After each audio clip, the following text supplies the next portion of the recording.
Hello everyone. Today I'm at Spring Hill Cemetery in Lynchburg, Virginia. This is a rather large and historic cemetery that had somewhat of a turbulent beginning. When the land was acquired for this cemetery somewhere around 1853, the neighbors objected to the establishment of the cemetery. In fact, they even went to court and attempted to block it. The suit was eventually dismissed, and when the first burial took place in 1855, cemetery workers, pallbearers, and mourners all carried guns just in case of trouble.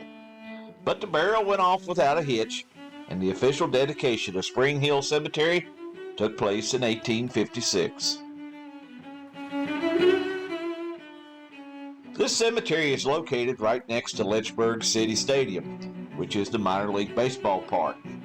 And there's a game going on, so if you hear cheering and announcements during this video, that's what's going on. I'm going to begin my visit in the extreme southwest corner of the cemetery. Here, we find the grave of Civil War General Jubal Early.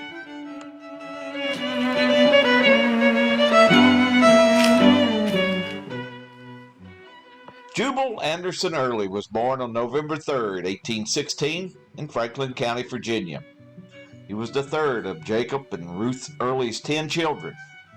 The Early family was quite wealthy in Virginia and quite well known throughout the state. Jubal was educated at private academies in Lynchburg and Danville, and he received an appointment to the United States Military Academy at West Point. His classmates at the Point included such notable historic figures as Louis Armstead, Richard Ewell, Irwin McDowell, and George Gordon Meade. Jubal graduated 18th out of a class of 50 cadets with the class of 1837.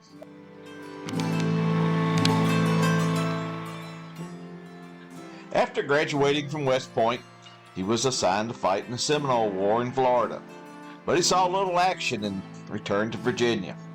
In 1838, he resigned his commission and became a lawyer. He practiced in Franklin County, at which time he turned to politics and served a single term in the Virginia House of Delegates.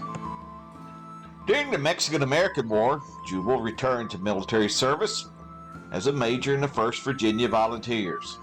It was while in Mexico that he first met Jefferson Davis, who was commanding the Mississippi Volunteers. While in Mexico, Jubal suffered from arthritis, which eventually caused him to again resign his commission and return to Virginia, where he resumed his law practice.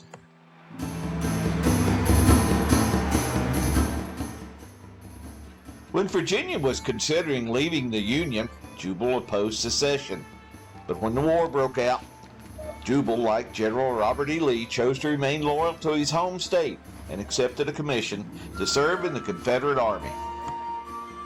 He was soon promoted to the rank of general and saw action at Antietam, Fredericksburg, Chancellorsville, Gettysburg, and throughout the Shenandoah Valley of Virginia. It's widely accepted that Jubal Early fought in more Civil War battles than any other Confederate general.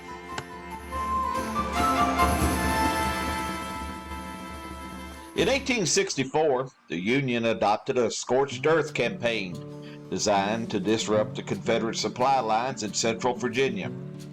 Union General David Hunter marched down the Shenandoah Valley, damaging vital supply links in Charlottesville, Staunton, and Lexington. In early summer of 1864, Hunter set his sights on Lynchburg, which was a major supply hub for the Confederacy, having access to both the railroad and the James River. General Lee quickly dispatched Early to protect Lynchburg. He immediately set about constructing an earthen fort, which is today known as Fort Early. When Hunter arrived, Early went on the offensive and eventually forced Hunter's troops to retreat to the west. Some believed that had Hunter succeeded, the war would have ended within weeks. But Lynchburg was saved and the war continued for almost another year. When the war ended, Jubal Early refused to surrender and made his way to Texas and eventually to Mexico, where he had hoped to join forces with other Confederates who had not surrendered. But that plan soon fell apart, and he eventually made his way to Canada. While in Canada, he stayed busy writing his memoirs. Then in 1869, President Andrew Johnson pardoned Early and several other prominent Confederates. A few months later, in 1870, Jubal Early returned to Lynchburg and resumed his law practice. For the rest of his life, Jubal Early never surrendered, nor did he change his pro-slavery views and was regarded as the South's unreconstructed rebel. Many of his former colleagues, including General Lee, did not share his views, but despite his radical views, he remained a popular figure in the South.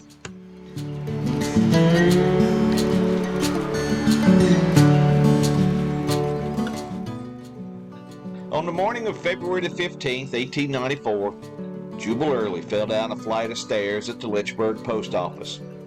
While he suffered no broken bones, his physical and mental health rapidly deteriorated.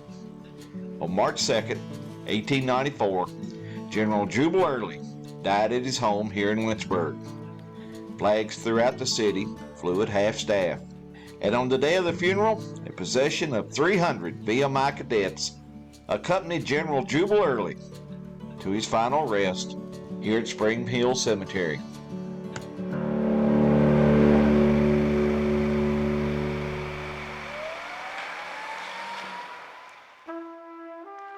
Resting just a few steps away from the grave of Jubal Early is another prominent Virginian who was born here in Lynchburg on January 4th, 1858. I'm talking about Carter Glass.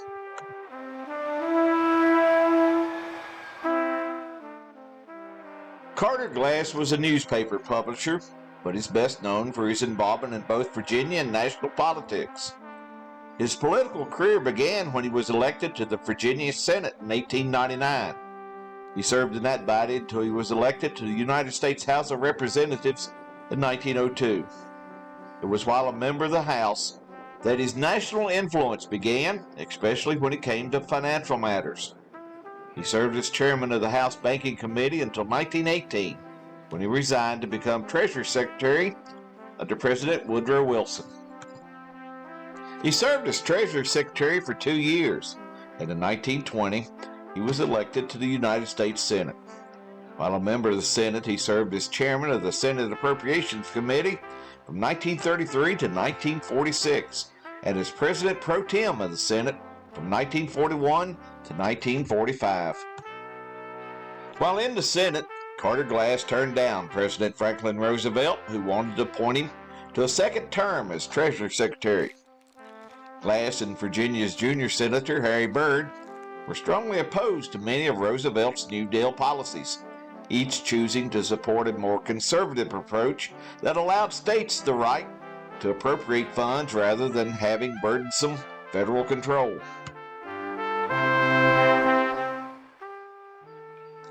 Glass's first wife, Aurelia, died in 1937. 3 years later, at the age of 82, he married Mary Scott. The two lived in the Mayflower Hotel in Washington while Carter Glass continued to serve in the United States Senate. In 1942, his health began to fail, and as time passed, he was unable to carry out many of his Senate responsibilities. But he continued to hold his office until his death from heart failure at the age of 88 on May 28, 1946.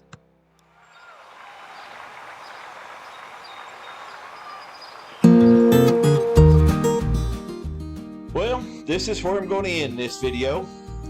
Most of my videos on this channel are cemetery related, and I upload a new tombstone video every Sunday morning, and occasionally I'll post a travel or train video sometime during the week.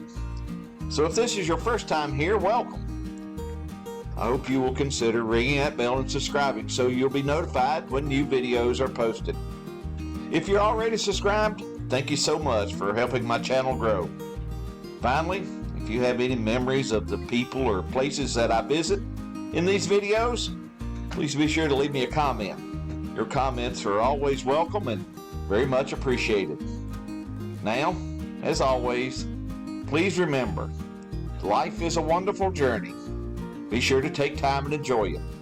And I'll see you down the road. So long, everyone.